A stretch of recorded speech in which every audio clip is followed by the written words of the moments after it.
బులెటిన్లో breaking news చూస్తున్నాం. జగన్ రాప్తాడు పర్యటన సందర్భంగా హెలికాప్టర్ టేకాఫ్ ఇష్యూ తీవ్ర అనుమానాలకు దారితీసింది. దీంతో జగన్ భద్రతపై అనేక అనుమానాలకు దారితీస్తుంది. ఈ నేపథ్యంలో ప్రభుత్వం పోలీసులను అప్రమత్తం చేసింది. సీకేపల్లి పోలీసులు దీనిపై కేసు నమోదు చేసుకుని దర్యాప్తు ప్రారంభించారు. ఈ కేసులో జగన్ పాపిరెడ్డిపల్లి పర్యటన హెలికాప్టర్ పైలట్ కో పైలట్లకు నోటీసులు జారీ చేశారు. ఏప్రిల్ 16 విచారణకు హాజరు కావాలని చిప్పన్ ఏవియేషన్ ప్రైవేట్ లిమిటెడ్ సంస్థకు పైలట్లకు ఇచ్చిన నోటీసులో పేర్కొన్నారు.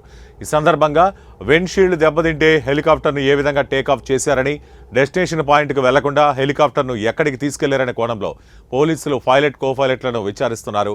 అలాగే కుంటిమద్ది హెలిప్యాడ్లో ఏం జరిగిందన్న దానిపై వివరణ ఇవ్వాలంటూ పైలట్ అనిల్ కుమార్తో పాటు కో పైలట్ శ్రేయా జైన్కు నోటీసులు జారీ చేశారు.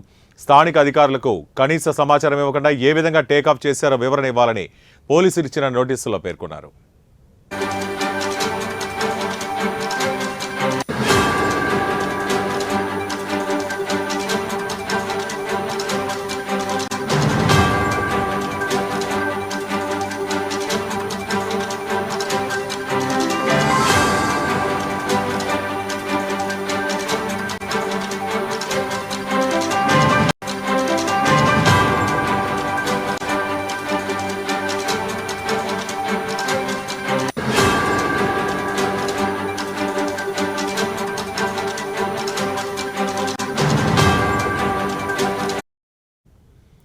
జగన్ రాప్తాడు పర్యటన సందర్భంగా హెలికాప్టర్ టేకాఫ్ ఇష్యూ తీవ్ర అనుమానాలకు దారితీస్తుంది. దీంతో జగన్ భద్రతపై అనేక అనుమానాలకు దారితీస్తుంది. ఈ నేపథ్యంలో ప్రభుత్వం పోలీసులను అప్రమత్తం చేసింది. సీకేపల్లి పోలీసులు దీనిపై కేసు నమోదు చేసుకుని దర్యాప్తు ప్రారంభించారు.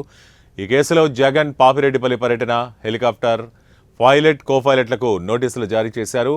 ఏప్రిల్ 16 విచారణకు హాజరు కావాలని చిప్పన్ ఏవియేషన్ ప్రైవేట్ లిమిటెడ్ సంస్థకు అలాగే పైలట్లకు ఇచ్చిన నోటీసులో పేర్కొన్నారు.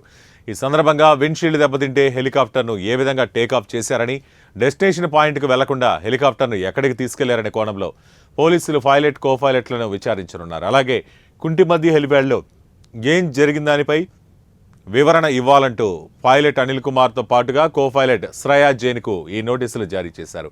స్థానిక అధికారులకు కనీస సమాచారం ఇవ్వకుండా ఏ విధంగా టేకాఫ్ చేశారో వివరణ ఇవ్వాలని పోలీసులు ఇచ్చిన నోటీసులో పేర్కొన్నారు.